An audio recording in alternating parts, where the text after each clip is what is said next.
오늘 특별한 손님 모셨습니다. 고성국 박사님 모셨습니다. 안녕하십니까? 안녕하십니까? 예, 잘 계셨습니까? 네. 추석 연휴 잘 보내셨나요? 네. 뭐 잘 보냈습니다. 그런데 이 추석 연휴가 그 이진숙 위원장 체포로 시작됐잖아요. 예. 10월 2일 날. 네. 예. 그리고 우리 정희철 위원장님 극단적 선택으로 끝나버렸거든요. 예. 네. 그래서 뭐 다들 뭐 이제 한가위만 같아라 이런 말을 이번 추석에는 다들 못 하시지 않았을까 싶으네요. 예. 지금 뭐 그 국감이 이제 본격 시작이 되었는데 네. 지금 김현지가 이렇게 파란을 일으킬지 몰랐습니다. 이게 이제 우리 상식을 가지고 좀 접근을 해보면 예. 우선 이 사람이 그 이재명이하고 실과 바늘 같은 관계로 이렇게 계속 함께 다니잖아요. 예. 그 세월이 최소 20년 정도 돼요. 예.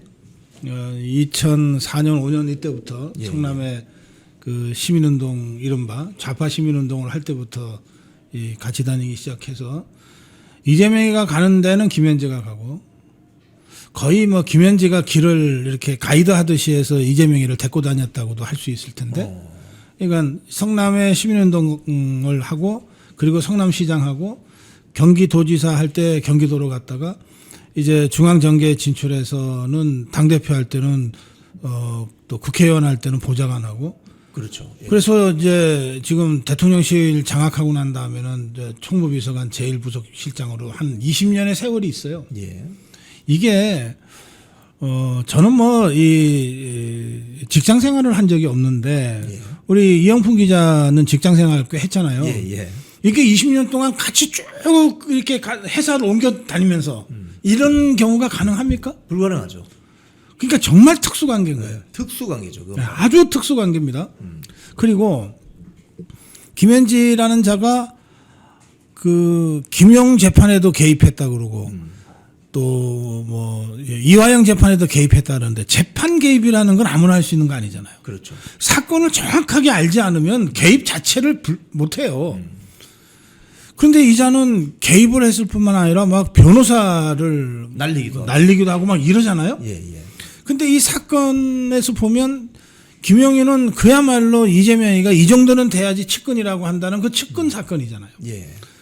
이화영이는 이재명이가 직접 그 평화부지사로 임명을 한 정치판에서는 선배에 해당되는 그렇죠. 자거든요. 예. 이런 자들의 사건을 막 지 마음대로 막 들락날락 하면서 변호사도 날리고 막 이 모양 이렇게 합니다. 그러면 이 지금 설주환 변호사의 그 주장에 따르면 예. 김현지가 이화영이가 이재명이한테 불리한 진술을 하고 나서 3일 있다가 자기가 그만뒀다는데 예. 저 전화 통화를 하면서 뭐 자기를 막 공박했다는 거거든요. 예. 그러면 자 변호사는 또 아무나 합니까? 더구나 이런 사건을 맡는 변호사는 다들 뭐 지 나름대로는 뭐 내가 내다 이러면서 다니는 변호사들인데 이 변호사 입장에서 볼 때 다른 사람도 아니고 김현지가 전화해서 몇 마디 했다고 해서 그만둔다. 이거는요. 김현지의 말은 곧 이재명의 말이다라고 인식되지 않으면 불가능한 일입니다. 결정권자다 이 말이죠. 예, 그렇죠. 이를테면은 뭐 당신 뭐 이렇게 할 때 당신이 뭔데라고 한마디 해버리면은 예. 그야말로 아무것도 아닌 거잖아요. 그렇죠. 예. 근데 당신이 뭔데 감히 끼어들어라는 말을 아무도 못한 거예요. 그러면 적어도 이재명이하고 그 주위에 있는 자들 입장에서는 김현지가 얘기하면 이건 곧 이재명이 말하는 거랑 똑같이 통용됐다는 거잖아요. 그리고 이영풍 기자도 이제 선거를 경험했잖아요. 선거를 경험할 때 보면은 조직 책임자도 있어야 되고 뭐 정책 메시지 책임자도 있어야 되지만 그 모든 것에 앞서서 제일 중요한 사람은 뭐 하는 사람이냐면은 재정 책임자예요. 선거 자금 총책. 예. 그러니까 재정 책임자는 선거 끝난 다음에도 이 사람이 문제가 되면은 이 국회의원직도 박탈당할 그렇죠. 정도로 회계 책임자죠. 무겁잖아요. 예. 그래서 이 재정 책임자는 그 만약에 문제가 생기면은 후보 대신에 감옥과 각오를 해야만이 재정 책임을 맡는 거거든요. 이 재정 책임자가 말 한마디 잘못하는 걸로 배지가 날아가잖아요. 그렇죠. 예. 근데 지금 이 SNS에는 이 재정 문제와 관련해서 김현지가 이랬다 저랬다 하는 얘기들이 막 떠돌고 있거든요. 어제 저녁에도 보니까 네. 모 매체에서 예, 이게 딱 보면 아주 그럴듯해요. 예, 이게 합리적 의심을 충분히 할 만한 그런 정황들이 나오거든요. 예. 그러면 결론적으로 얘기하면 김현지니까 가능한 일들이었던 거예요. 그러니까 김현지가 아니면 누구도 이런 일을 못해. 쉽게 말해서 김혜경이도 이걸 못해요. 김혜경이한테 김영희 사건에 좀 끼어들어서 어떻게 해달라고 하면 김영희가 무슨 죄로 그걸 합니까? 이화영 사건에 끼어들어서 변호사 좀 그만두게 해. 이 김혜경이 할 수 있어요? 그 안 해도 할 수 없는 일을 김현지는 해낸 거예요. 아하. 그것도 한두 건이 아니고 20년 동안 거의 모든 일을. 그래서 김현지, 그러니까 이재명한테 가는 모든 길은 김현지를 통한다고 하는 정치판의 말이 이게 허언이 아니에요. 진짜 그랬던 것 같아요. 그러면 이 김현지가 지금까지 그야말로 그 파편적으로 몇 가지만 드러났을 뿐인데도 김현지가 한 것으로 추정되거나 또는 주장되는 일들이 있잖아요. 이게 전부가 다 불법이야. 이를테면 아니 지가 뭔데 변호사 잘 변호하고 있는 변호사한테 겁박해서 변호사 그만두게 합니까? 그 사법 테러죠. 이거 불법이라니까요. 네. 변호사법 위반. 위증교사. 위증교사, 증거인멸, 예. 이런 거란 말이에요. 그러니까 이미 불법을 엄청나게 많이 저질러 놓은 거야. 다만 이거를 이 사법의 잣대로 들여다보지 않고 그냥 정치적으로 아이고 뭐 김현지가 뭐 이렇게 힘이 세 그냥 측근은 측근인가 봐. 정치판에서 측근은 다 있으니까 예. 그렇게 하고 넘어갔어요. 근데 이제는 그렇게 넘어갈 단계가 지났어요. 지났죠. 이제는 이자가 저지른 수많은 불법적 정황들에 대한 수사가 들어가야 될 때가 됐어요. 이제는 국감장에 나오고 안 나오고는 뭐 지그들이 알아서 하라 그러고 예. 이제는 수사해야 된다니까요. 예, 그런 상황까지 왔다고 저는 말씀드립니다. 근데 이게 그동안 쭉 팔로우를 해보면은 98년 이전에 네. 김현지가 뭐 고향이 어딘지 뭐 초중고를 어디를 나왔는지 98년 이전에 이 그동안 어떻게 해왔다는 건 전혀 지금 드러나지 않거든요. 네. 98년부터 뭐 정의당 출신의 그 박원석 네. 의원 말이 아 내가 98년 3월에 그 이재명에게 내가 소개시켜 줬어. 성남에 뭐 시민활동. 근데 우리나라에서 뭔가를 이제 학교를 다니고 뭘 했다 그러면 예. 흔적이 남지 않을 수가 없어요. 않을 수가 없죠. 그런데 흔적이 남지 않는 경우는 유일합니다. 이런 경우가 유일해요. 네. 이게 뭐 그냥 제가 제 예를 들어서 말씀드리는 게 제일 확실하니까 예. 제 예를 들게요. 예. 저는 국민학교, 중학교, 고등학교에서 찍은 사진이 한 장도 없습니다. 아, 왜 그렇습니까? 대학교 때 찍은 사진도 한 장도 없어요. 어. 그럼 원래 사진을 안 찍었냐? 원래 사진 안 찍은 건 아니에요. 예. 그런데 제가 민주화 운동을 하면서 예. 결국은 제가 한 2년 감옥 살고 왔잖아요. 예. 예. 그때 감옥을 살기 전에 한 7년 가까이를 제가 수배당해서 도망 다녔거든요. 예. 예. 그러니까 그때 잡히면 누군가가 나하고 찍은 사진이 내가 우리 집에서 발견이 되면 그 친구가 당장 불려가서 조사받게 되잖아요. 아하. 사진을 다 없앴어요. 아하. 그렇군요. 싹 다 없앴어요.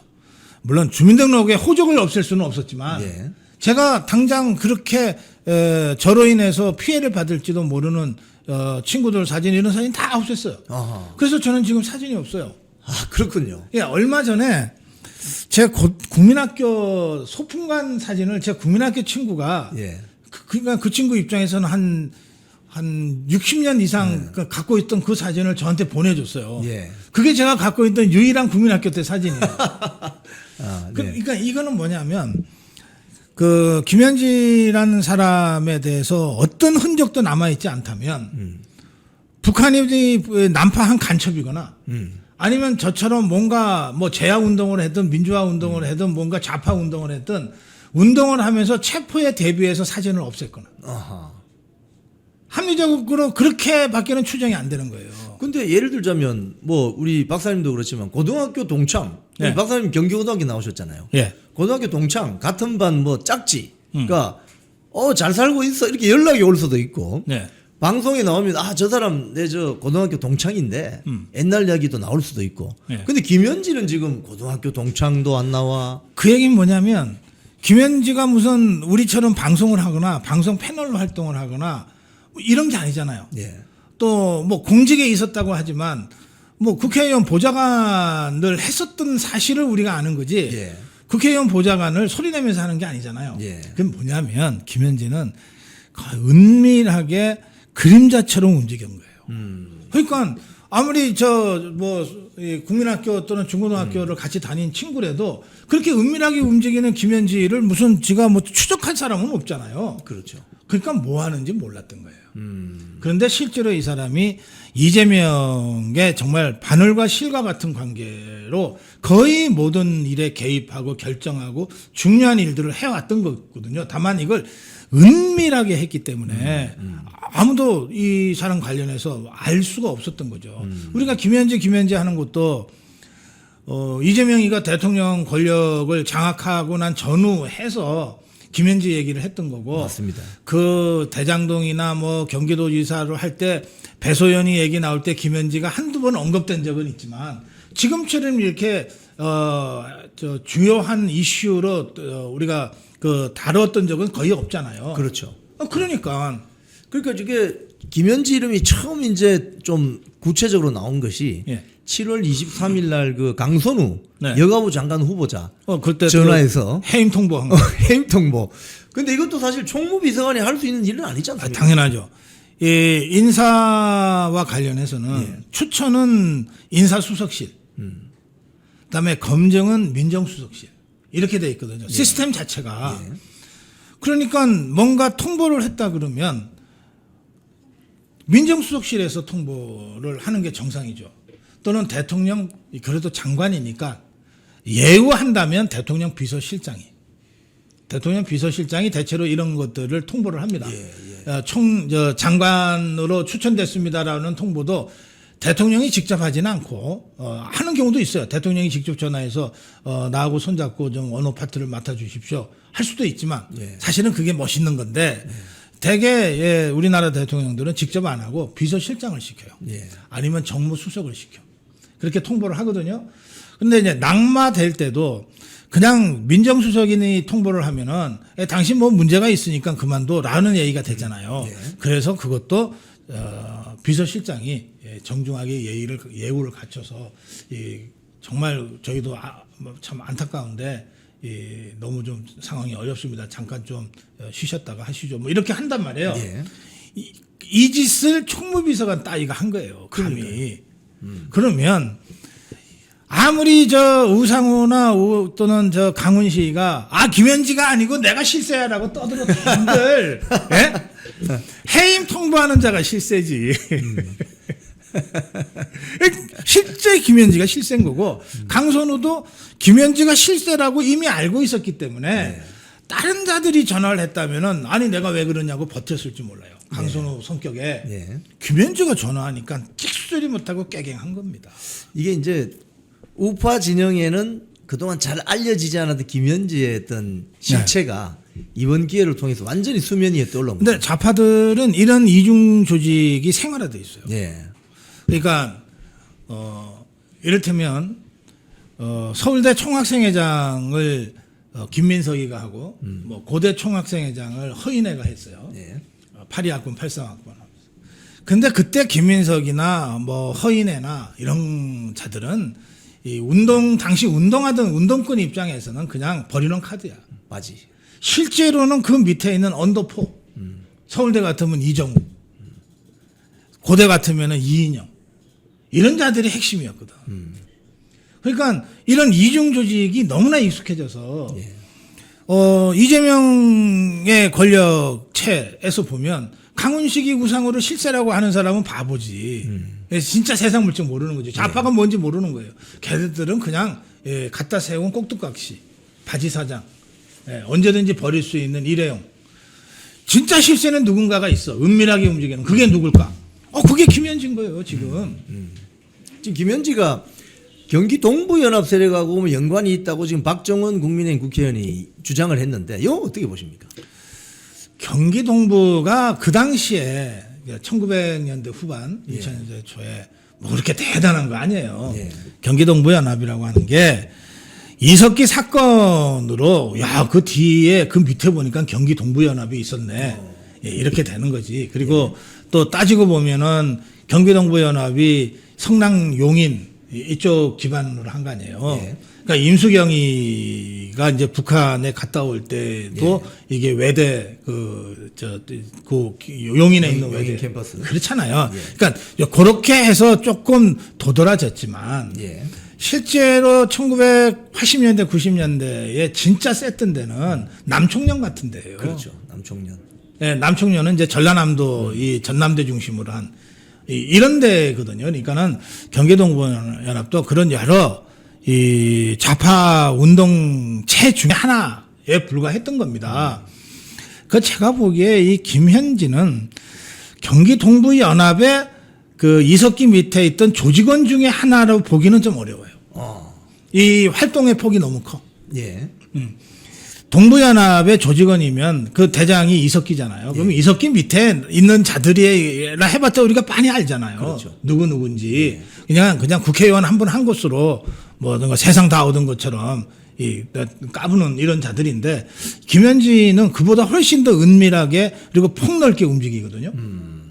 그런 걸로 봐서는 저는 이석기나 경기 동부연합보다도 훨씬 더 좀 뿌리가 깊은 또 영향력이 큰 그런 어떤 조직의 일원이었을 가능성이 높다. 또 지금도 그 일원일 가능성이 높다. 그렇게 저는 봅니다. 그러면 친북 세력과 커넥션이 있을 수도 있겠네요. 그 가능성을 배제할 수 없죠. 그래서 조사가 필요합니다.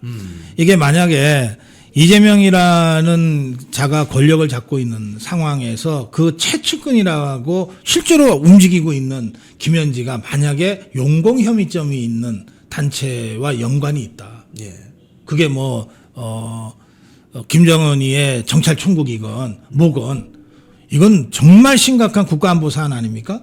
그래서 예비적 차원에서라도 그 부분에 대한 조사와 점검은 꼭 필요하다고 생각합니다. 예. 아까 말씀하신 것처럼 이 김현지가 이재명과 실과 바늘 관계처럼 서로 한 묶음으로 다니는데 네. 그중에 가장 중요한 것 중에 하나가 자금 관련이잖아요. 네. 어제 그 모 방송에 보니까 뭐 김땡땡이라는 사람하고 김현지가 통화를 했는데 저희들 오늘 방송에서는 그 녹취록은 공개하지 않았습니다. 예. 왜냐하면 그게 정보비밀보호법상 문제가 될 수 있기 때문에 제가 예. 그걸 보고 네. 제가 이 브리핑을 해드렸는데 네.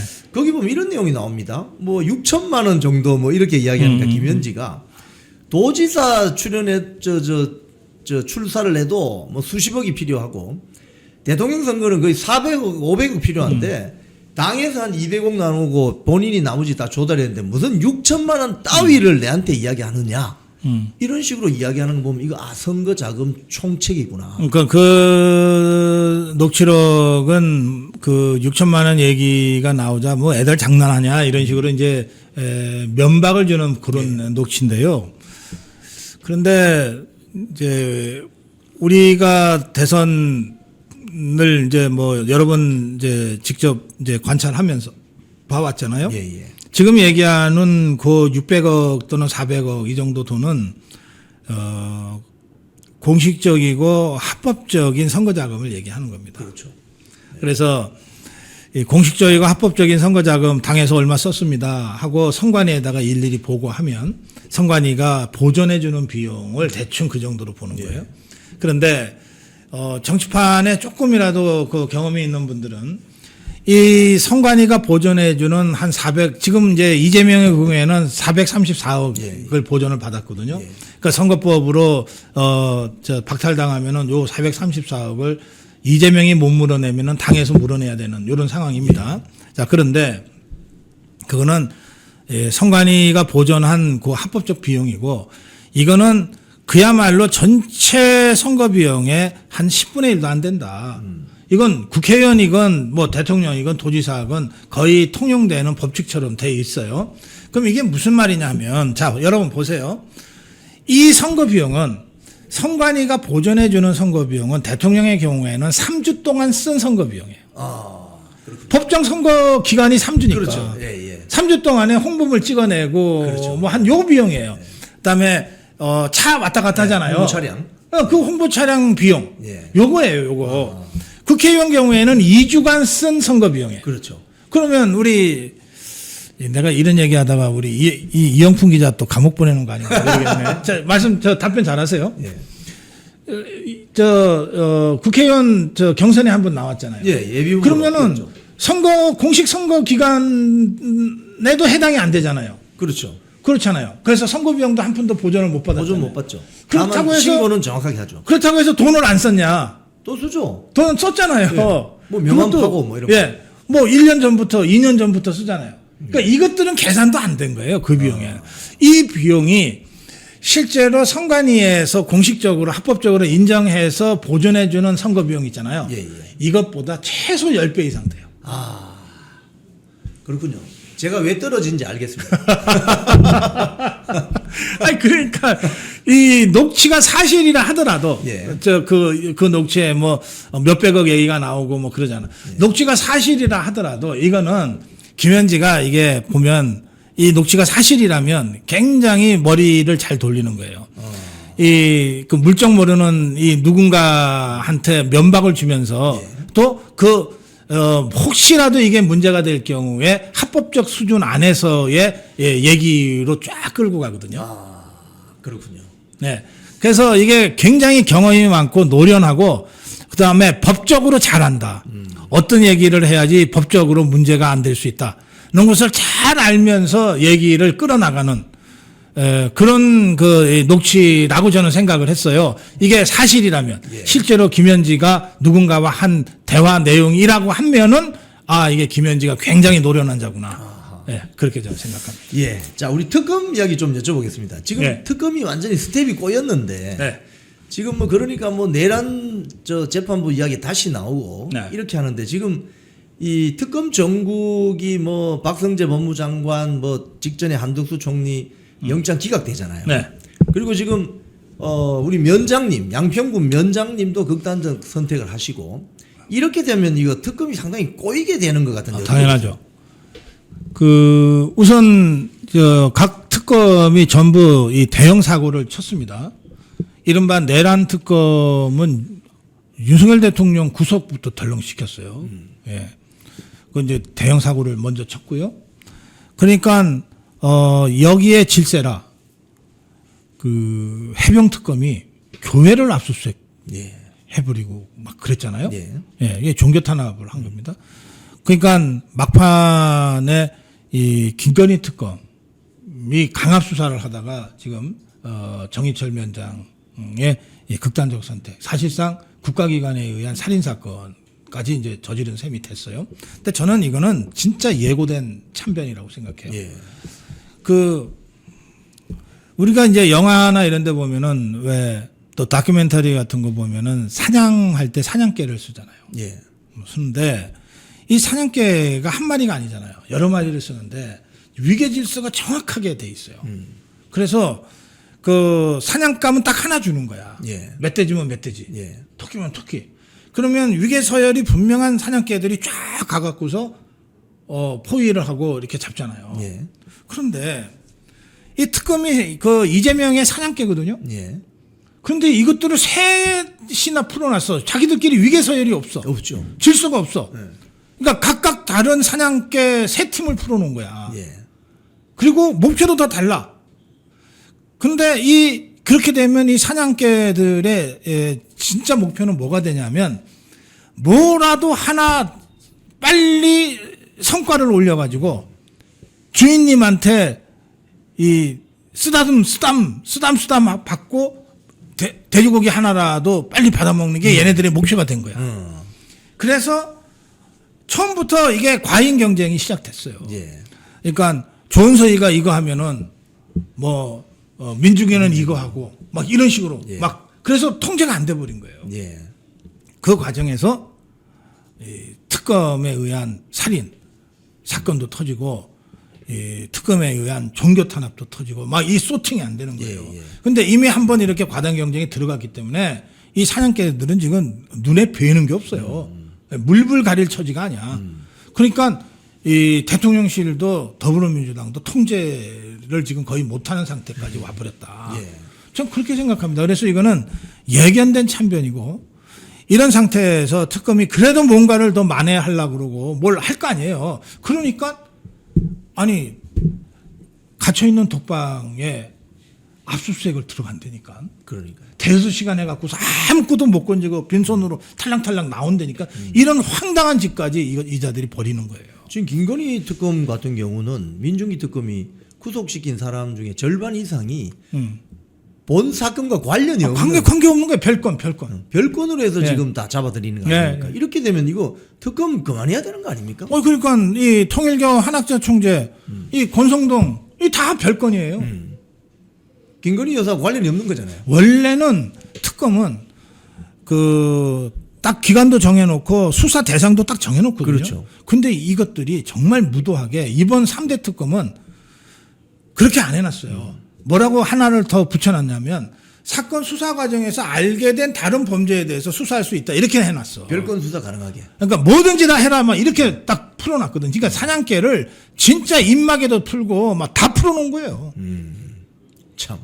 지금 그 면장님이 돌아가시게 되면 예. 면장님이 신문 조서를 지금 박경호 변호사가 좀 달라. 네. 그거 가지고 수사관들 고발하겠다고 네. 하는데 본인이 돌아가셨기 때문에 그거 내줄 수 없다 이렇게 이야기 나오지 않습니까? 변호 관계가 종료됐다. 변호권이 이제 없다. 그런 건데 그러면서 이 특검이 다만 유족이 원할 때, 유족이 요구할 때는 뭐 공개할 수 있다. 뭐 이런 얘기를 했어요. 예.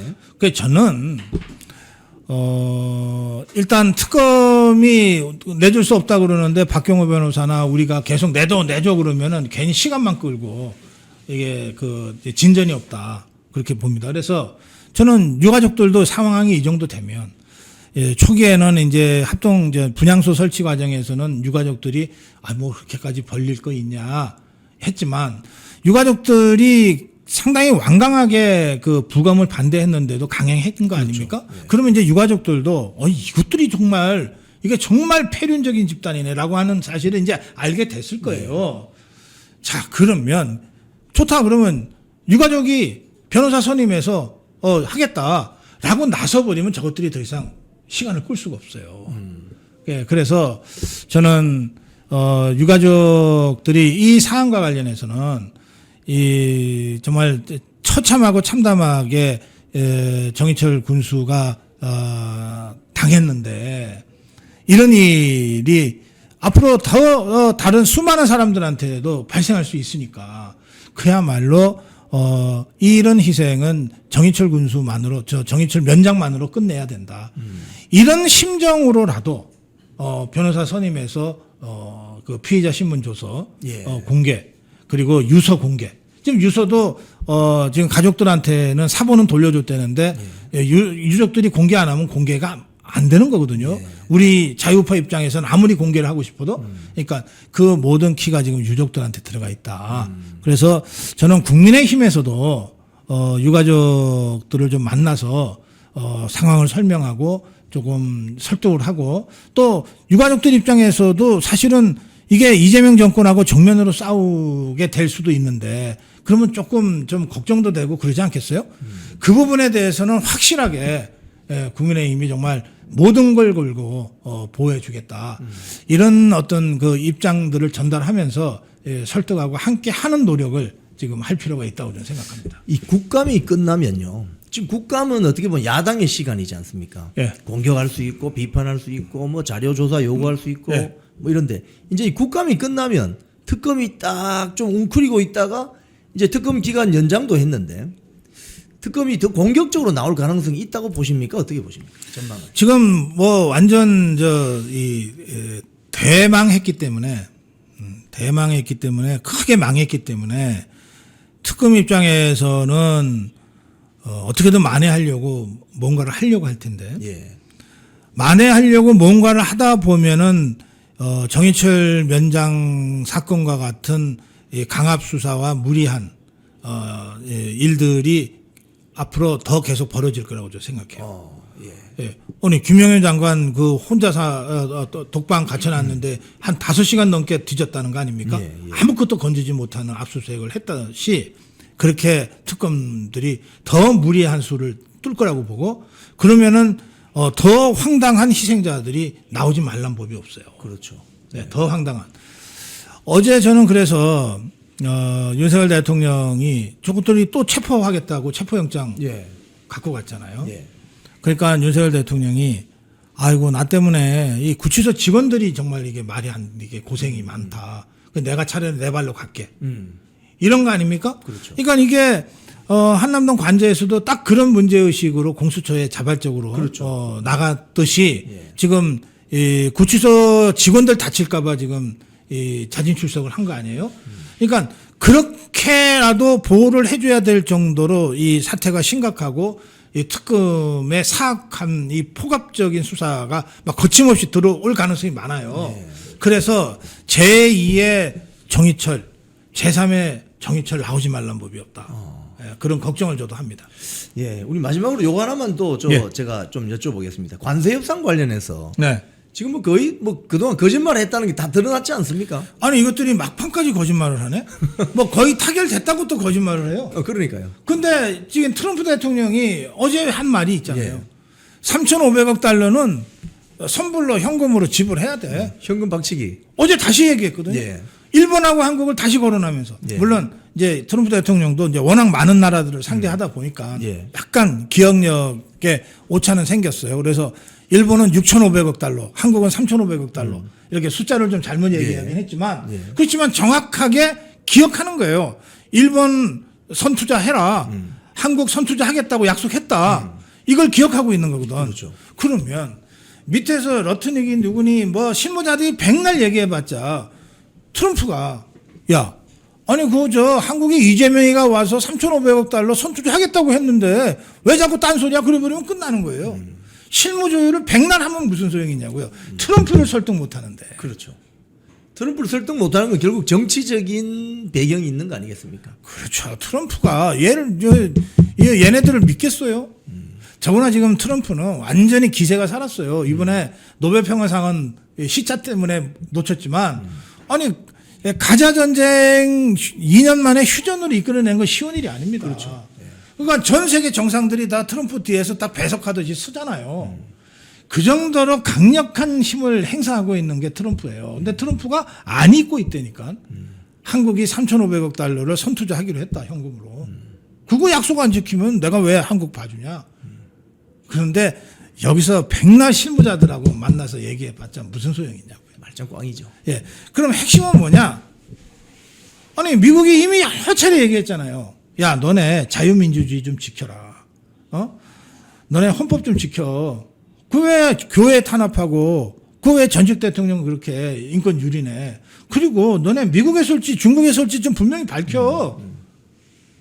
이거잖아요. 노선을 명확하게. 아니 이 간단한 요구 중에서 단 하나라도 이재명이가 트럼프 마음에 들도록 입장을 표명하거나 행동하는 게 없잖아요. 아무것도 트럼프 생각대로 안 되는데 트럼프가 왜 들어줍니까? 김현지를 설득해야 되나요? 김현지가 나서면 조금 방향이 바뀔 수 있어요. 이거는 뭐 이를테면 무슨 강훈식이나 우상호가 나설 일도 아니고 무슨 정청래나 이런 것들이 나서서 뭐 이재명이한테 그럴 일이 아니에요. 그냥 김현지가 아무래도 대통령 임기라도 제대로 채우려면 요거는 양보하는 게 좋겠어요. 이렇게 하면은 판정리가 될지 모르겠어요. 그렇군요. 그런데 이 김현지가 아까 쭉 설명드렸잖아요.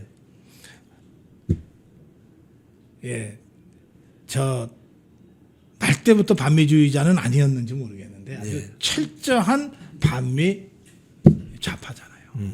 그러니까 어떤 면에서는 이재명의 이런 반미 노선, 반미 친중 노선도 김현지에 의해서 만들어졌을 수도 있어요. 김현지가 단순히 이재명 똘마니로서 이재명이 시키는 대로 하는 게 아니고 이재명을 컨트롤하고 이재명을 교육시키는 역할까지 했을 수가 있습니다. 이게 옛날에 노무현이가 국정상황실장 했던 자 있잖아. 김 누구죠? 갑자기 이름이 생각이 안 나네. 저 부산 출신, 부산대. 이호철. 이호철. 네. 그 이호철이의 이 사건 변호를 하면서 변호했죠. 그 의식이 변화된다 그러잖아요. 그러니까 노무현이의 그 의식화 선생이 이호철이었어요. 그게 나중에 노무현이가 대통령 자리에 앉으니까 국정상황실장을 하잖아요. 예. 위치는 바뀌지만 선생과 제자의 관계는 안 바뀌거든.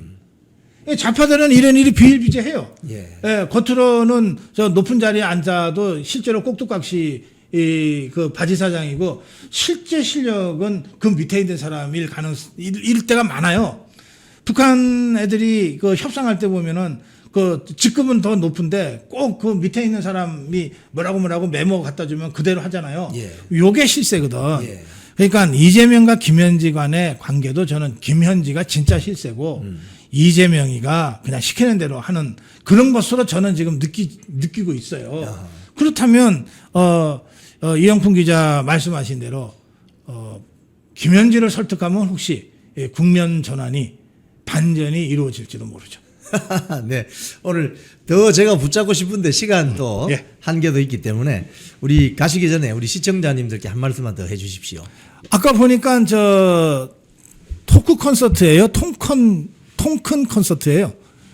토크 콘서트인데 예. 저희들이 그 수익금을 그 서부 자유운동 거기 지금 구속되어 있거나 그래요, 이런 그래요. 쓰기로 했기 때문에 통큰 콘서트로 이렇게 별칭으로 부르고 있습니다. 저도 저 한 자리 끼워주시면 준비되어 있습니다.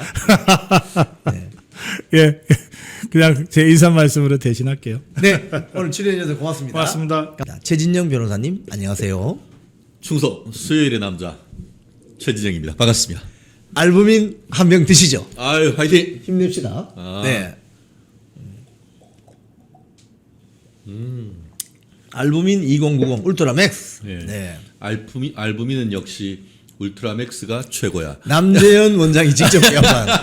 옛날에 날라리야 사과는 역시 국광이 최고다. 알부민은 역시 남재현 알부민이 최고입니다. 네. 1522-3656 전화하시면 이영풍 TV 시청자님들은 2박스 가격으로 3박스 됩니다. 어허. 네. 고맙습니다.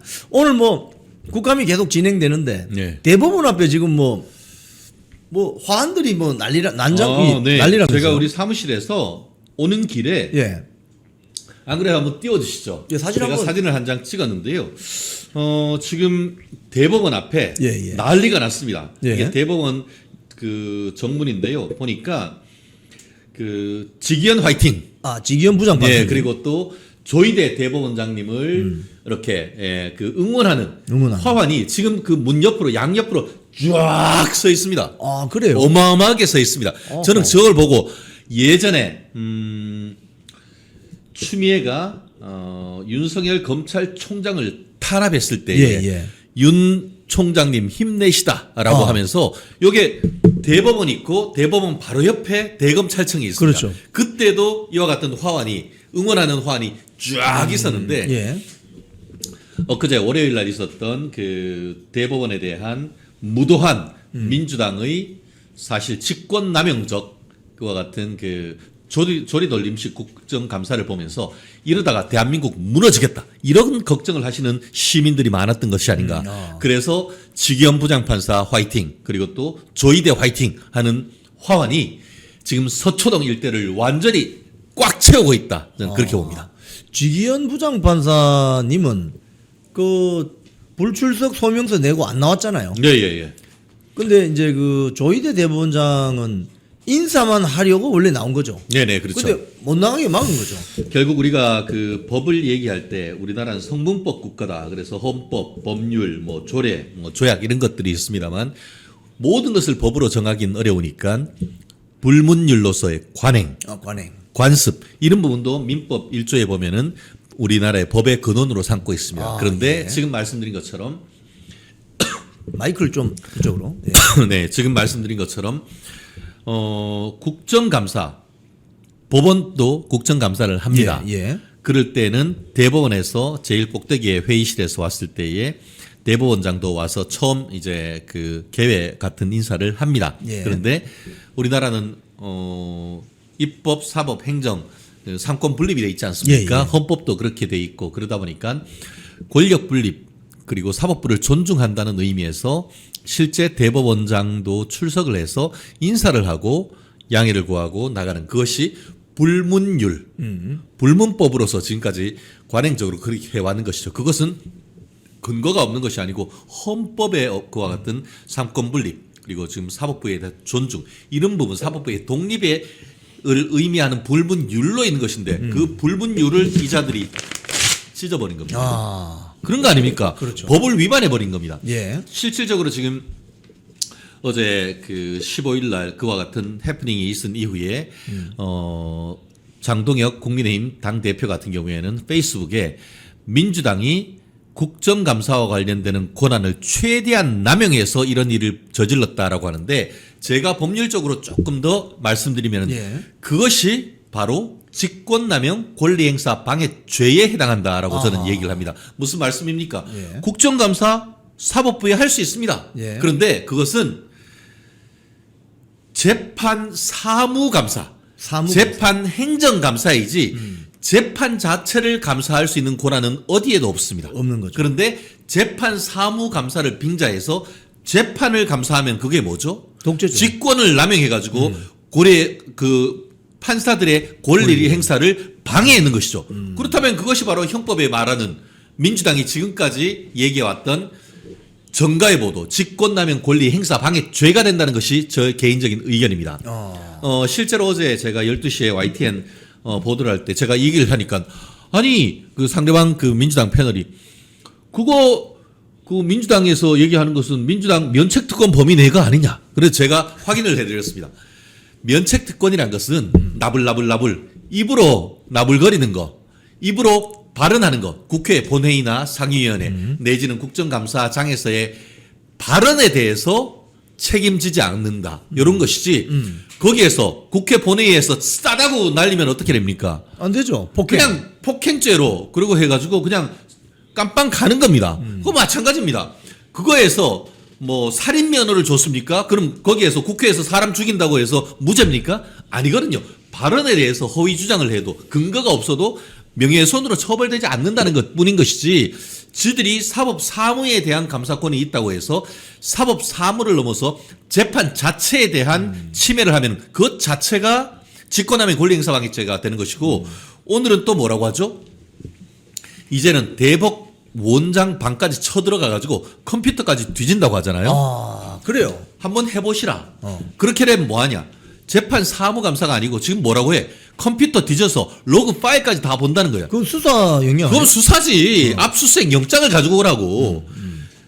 거꾸로 되치기 당할 수가 있습니다. 예. 만약에 지들이 허용된 국정감사장을 넘어서 예. 물론 화장실은 갈 수 있겠지. 거기에서 예. 오줌 싸고 똥 쌀 수는 있겠지. 예. 그런데 허가되지 않은 대법 원장의 방에 들어가면 그 순간 뭐자? 그거는 공무집행이 아니고 그것은 주거방실 침입이다. 아, 만약에 한 명이 들어가는 것이 아니고 여러 명이 합세해서 들어가면은 그러니까 특수 주거 침입 방해, 그러니까 아하. 폭처법 위반이 될 가능성이 상당히 높습니다. 폭력 집단이네. 그렇죠. 그렇게 되고 거기다가 컴퓨터를 지들 마음대로 뒤진다. 그럼 불법 압수수색이 되는 거예요. 어허. 법적 근거가 없이 예. 한번 해보시라. 말은 지들이 얘기를 하지만 결국은 뭐냐? 공갈포에 가깝다. 공갈표. 예. 결국 그런데 그걸 하지 않고 뭔가 해서 숨기는 자가 범인이다. 요 소리 하려고 저 쇼를 하고 있는 거죠. 그 프레임을 만들려고 하는 예, 예. 거죠. 지금 이렇게 되면은 아, 이거 찢어버렸네. 아니 자기들이 지금 뭐 검찰청 해체하면서 네. 검찰이 수사권과 기소권을 독점하기 때문에 정말 검찰 독재가 이루어졌다. 그러면서 검찰청 해체했는데 지금 특검은 수사권과 기소권을 함께 행사하잖아요. 그렇죠. 예. 그 특검 풀어서 지금 굉장히 정치 보복성 특검을 하고 있다는 지적 그렇죠. 받는데 예. 조희대 대법원장까지 이런 식으로 압박하면 이거는 뭐 입법부가 사법부의 독립성을 그냥 노골적으로 침해하는 거 아니겠습니까? 그렇습니다. 그래서 제가 이 부분에 대해서 제가 짧게 그 코멘트를 페이스북에 썼었는데요. 이렇게 제가 썼습니다. 예. 국민의힘은 특검 독재 정치 탄압 대책위원회를 즉각 조직하라. 어. 피의자를 죽음으로 몰아넣은 살인적인 특별검사의 수사를 조사하라라는 글을 썼습니다.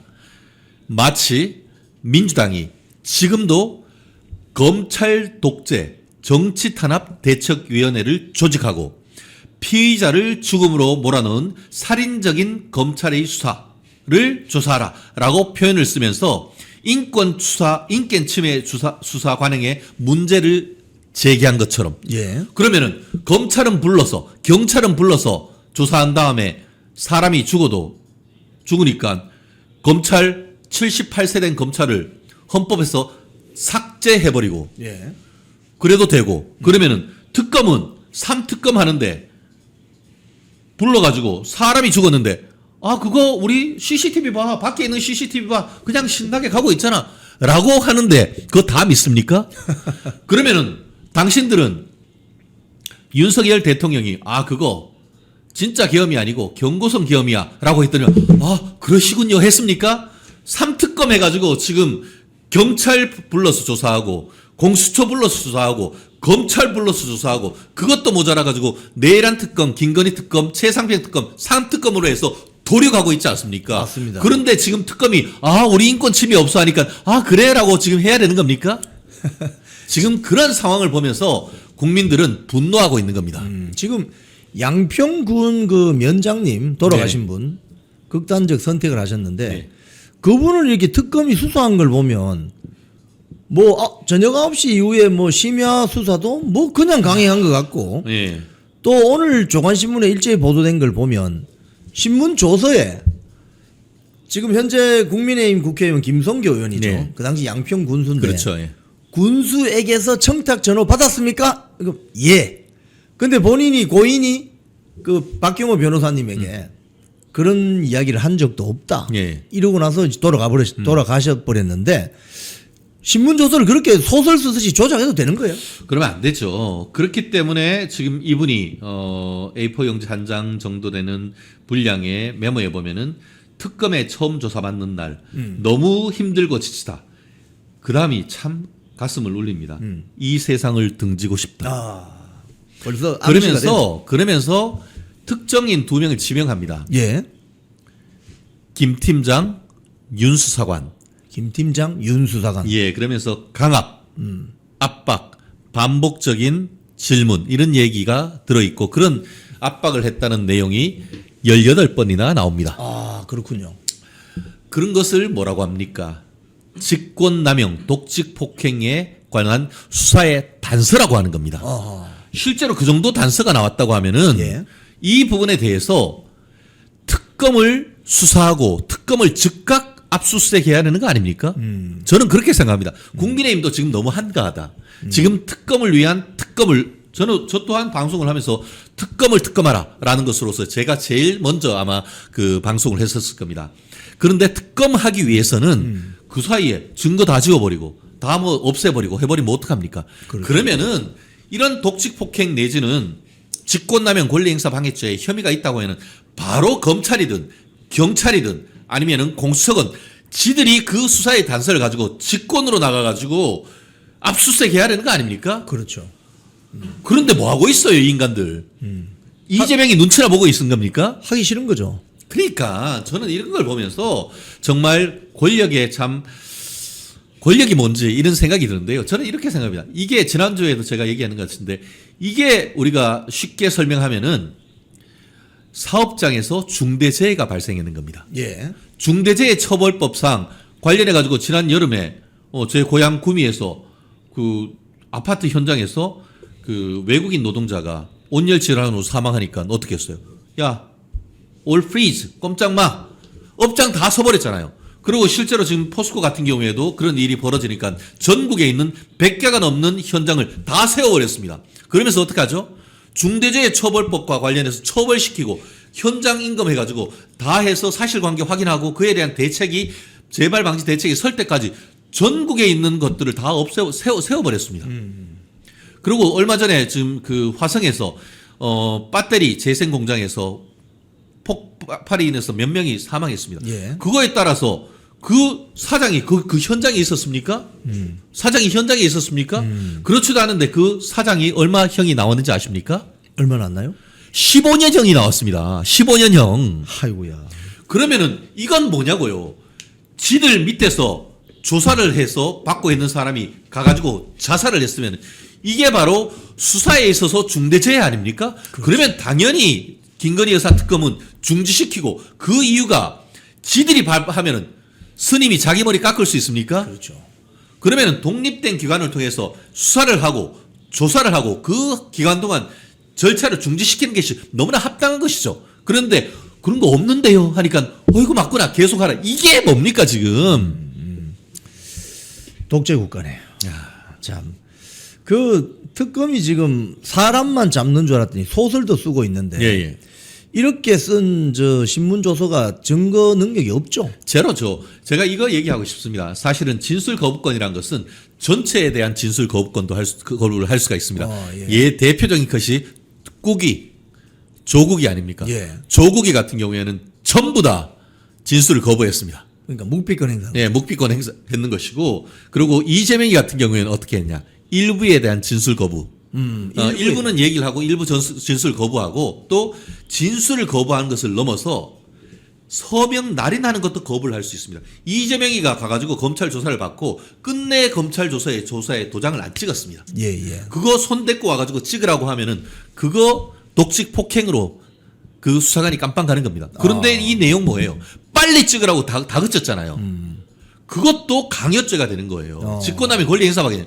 내가 찍기 싫은데도 계속 찍으라고 얘기를 해가지고 도장을 찍었다. 그것 또한 아까 얘기한 것처럼 직권남용 권리행사 방해죄가 되는 것이고 아하. 그거를 압박했다는 사실 자체만으로도 진술의 신빙성이 없다고 해서 그것은 증거능력의 조서의 증거능력이 제로가 되는 것이고 위법 수집 증거가 되는 것입니다.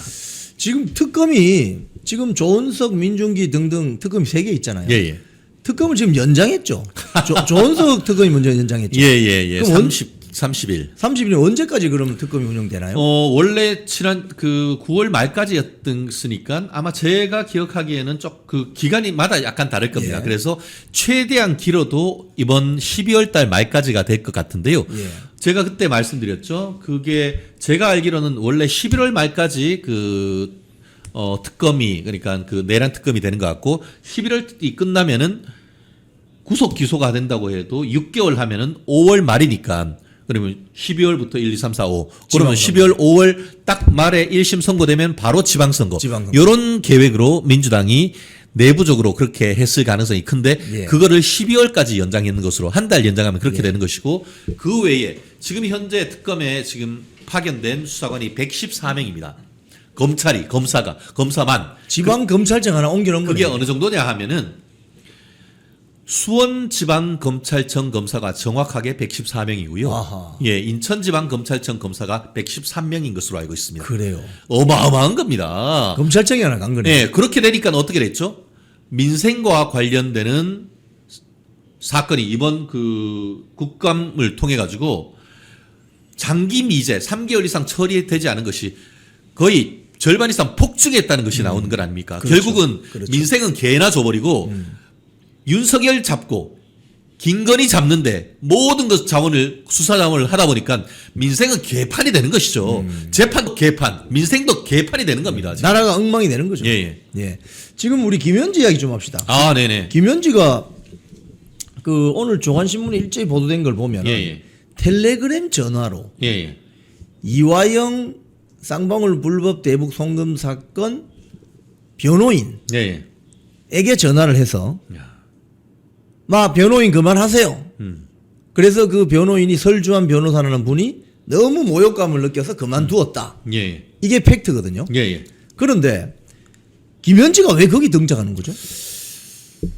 애지중지 애지중지. 김현지. 저놈 김현지. 예. 애지중지 현지인데 사실 얼마 전에는 여가부 장관 강선우를 날리더니만 알고 봤더니만 이화영의 변호인까지 날려버렸네.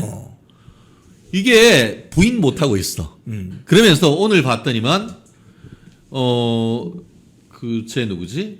지난번에 그 15일 날 와서 했던 최혁진이라는 무소속 민주당 입당 워너비 어떻게든 입당해가지고 딸랑딸랑해서 다음번에 용인이하고 뭐 하려고 지금 하는, 기본 했던, 소득당. 기본 소득당 거기에 있는 자가 이런 얘기를 했더라고. 보좌관은 원래 그런 거 하는 거라고. 보좌관. 야, 이화영이 보좌관이었냐? 나 참 진짜 어이가 없어가지고 어이 상실도 그런 상실이 없어요. 결국 김현지가 그 당시에 이재명 국회의원 이재명의 보좌관이었는데 예. 공무원이었잖아요. 공무원이 직무를 남용해가지고 수석 보좌관. 예, 그 네가 하래 말해 하면 그것도 직권남용 권리행사 방해죄가 되는 거예요. 그게. 그렇죠. 그렇죠. 그리고 그 부분은 이화영이가 결정을 해야 되는 것이지 왜 지가 감나를 지가 임명해줬나?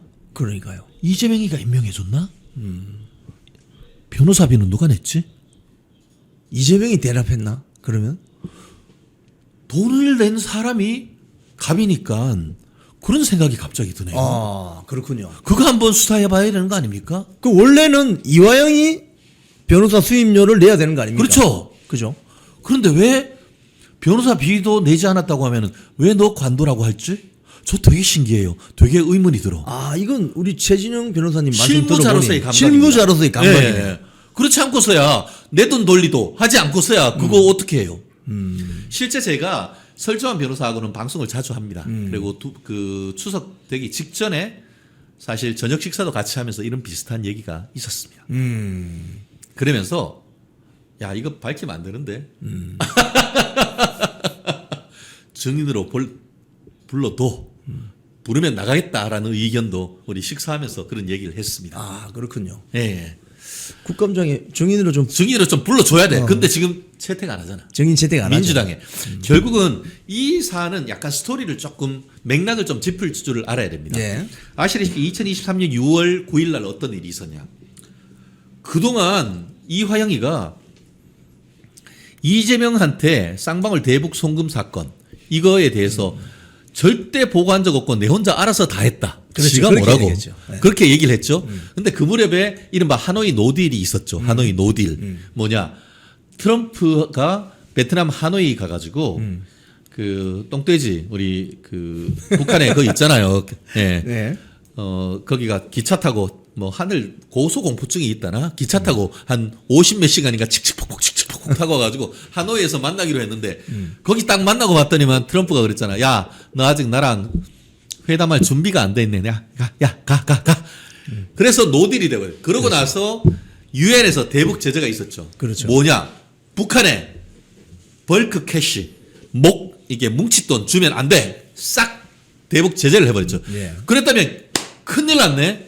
원래 이재명이가 평화부지사라는 것을 듣도 못한 것을 만들고 북한에 문재인이가 그 박원순이하고 뭐 최문순이하고 다 가는데 제일 접경이 넓은 지만 쏙 빼고 가버렸잖아요. 그래서 이제 부지사 만들고 그걸로 해서 내가 대북 사업에서 내가 지금 뭘 하게 대통령 해보겠다라고 하면서 그 북한의 해주에 스마트팜 만든다라고 하면서 그거 돈 수백만 불 주고 그거 사업을 하는 걸로 해가지고 북한서 만나고 하면서 야 우리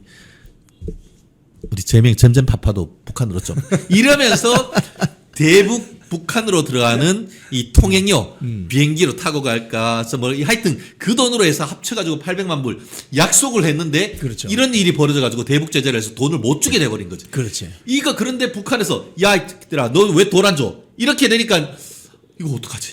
했는데 마침 이화영이가 평화부지사로 오기 전에 쌍방울에서 사회 이상가 하면서 법인카드 쓰고 운전기사 둔 차 타고 그렇게 해놓으니까 김성태 쌍방울 회장한테 야 이거 니들이 좀 내줘. 그렇게 해가지고 이거 우리가 잘 되면은 북한에 대통령 되고 하면 니 대박이야. 우리나라 10대 재벌 연손가락이 아닌 재벌대. 이러니까 고민하다가 콜 이렇게 된 거죠. 그렇죠. 그래서 그거를 이제 직원들한테 돈 바꿔가지고 주머니에 차고 뭐 하고 해가지고 중국 가을빈인가 거기 그 공항에 가가지고 화장실에 가가지고 그 돈 다 하나하나 모아가지고 그렇게 해서 북한에다 갖다 바친 것이 판결문을 통해서 그대로 입증됐고 그걸로 해서 확인됐죠. 이화영이가 지금 징역 7년 6개월인가 유죄 확정받았잖아요. 예. 그리고 그 칼날이 이제 이재명에 가는데 그와 관련해서 계속 부인하던 자가 2023년 6월 9일 날 술술 불기 시작하는 것이죠. 그렇죠. 그렇게 되고 그러고 그때 뭘 했느냐? 검찰한테 네 그거 어떻게 그러면 입증을 할래 했더니만 그때 국정원에서 우리가 하는 거 다 알고 그거 다 자료 가지고 있으니까 국정원한테 물어봐. 이렇게 하니까 고래 하면서 국정원이 딱 국정원한테 물어봤더니만 다 줄줄이 증거가 딱딱 나와서 여기하고 딱 맞네. 오케이 하면서 고 해버린 것이죠. 그 내용이 나오니까 그 다음 재판이 어떻게 된 겁니까? 마누라가 나와가지고 법정에서 부부 싸움 해버렸잖아요. 너 그러면 안 돼. 너 그럼 내가 변호인 사입시켜버릴 거야. 그렇게 했는 거 아니에요. 네. 그러면서 그 다음 재판에 기존에 있던 부장판사 출신 변호사 한 분하고 설주한 변호사를 잘라버렸던 것이죠. 그렇죠. 그러면서 그 민변 회장 출신의 지금도 뭐 대법관 자기들끼리는 추천하고 하는 사람이 있습니다. 이모 변호사라고. 거기가 나와가지고 기존에 그렇게 했던 증거 부동의라고 하면서 그냥 나가버렸잖아요. 근데 나가는 거에 그 변호인이 재판이 없으면 재판이 안 되거든요. 예. 나가는데 뒤에서 그 법정에 있던 이화영이 뭐라고 했는지 저거 그 증거로 인정해요. 뭐 이런 식으로 했다. 그런 일이 벌어졌다가 마누라가 와가지고 부부싸움하고 그러면 내가 뒷바라지 안 하네 뭐 하니까 입을 싹 바꿔가지고 그때 소주 사주고 그 연어회 싸줘가지고 내가 그 연어회 하나에 쏘가 넘어가지고 매수돼가지고 그런 진술을 했다면서 진술을 바꿨던 것이 풀스토리인 겁니다. 그렇죠. 네. 그때 왜 갑자기 저게 그렇죠. 발언이 달라지지? 그렇죠. 다 술술 자인을 하다가 예. 왜 달라졌지? 근데 이제 보니 알고 봤더니만 이재명의 그녀 김현지. 김현지가 설주한 변호사한테 질책을 해가지고 잘렸다는 거잖아요. 야, 그럼 이거 법률적으로 어떤 문제가 될 수 있습니까? 증거인멸에 관한 증거인멸 위증 교사의 위증 교사. 혐의가 의혹이 발생하는 것이죠. 왜냐 핵심적인 증인이잖아요. 예. 이재명의 재판에 있어가지고. 예. 근데 거기에 얘기를 영향을 미쳐가지고 진술을 변경하겠다는 의혹이 지금 제기된 것이니까 이재명 벌써 위증 지난번에 그 위증 교사 의혹으로 해가지고 1심 유죄 나왔다가 2심 무죄 되고 막 그런 거 있잖아요. 예. 그 내용하고 똑같은 거예요. 지난번에 그 대장동 사건과 관련해 그 백현동입니까? 관련해 가지고 그 정바울과 관련되는 그 사업에 있는 사람한테 전화해 가지고 야 그때 그렇게 해 가지고 뭐 옛날에 그렇죠. 그 검찰 검사 사칭했던 것과 관련해서 그런 KBS 회의가 있었네 뭐네 그거 좀 해줘 기억나는 대로 그거하고 그거보다 더한 거죠. 그거 아까 얘기했잖아. 최혁진이가 뭐예요? 그거는 보좌관으로서 당연한 거다. 증거인멸 위증교사가 당연한 거냐?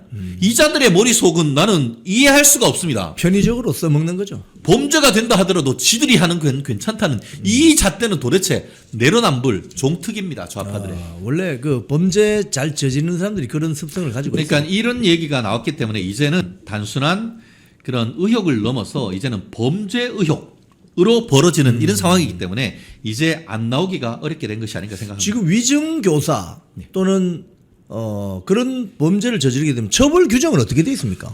빡세죠. 위증 같은 경우에는 예. 그 형사사법 체계를 뒤집는 쉽게 말하면 판사를 속이는 거거든요. 그렇죠. 그래서 이 사안이 무고, 위증 이런 것들은 구속입니다. 구속. 아하. 네, 합의되고 처벌 불원이 있다 하더라도 벌금으로 끝날 사안이 아니고 딱 잡아떼고 끝까지 가는데 유죄가 인정되면은 너 깜빵. 한번 기대해 봅니다. 그렇군요. 그리고 오늘 그 제가 법률신문에 오늘 예. 중요한 기사가 하나 떴습니다. 예. 무슨 말씀이냐, 무슨 기사냐 하면은 인생 바쳐 법관 하는 게 무슨 의미냐. 너무나 슬픈 날이다.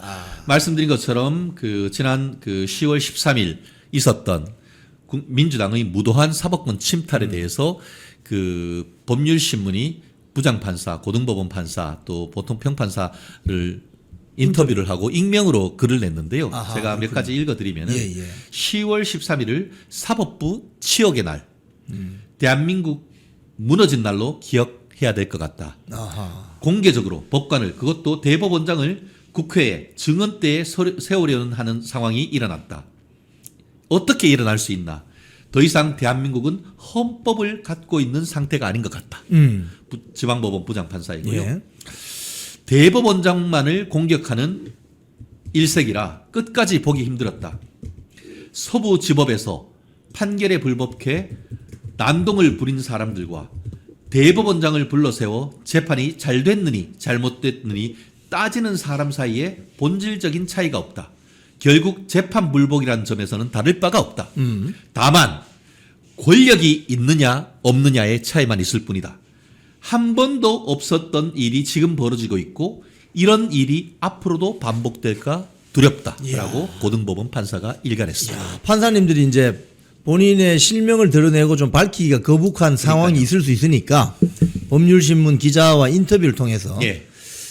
그날도 우리가 많은 언론에서 이게 대한민국 사법부가 정말 치욕의 날이다. 그렇죠. 근데 이 판사님들께서도 그렇게 생각하시는군요. 그렇죠. 근데 저는 그렇게 생각합니다.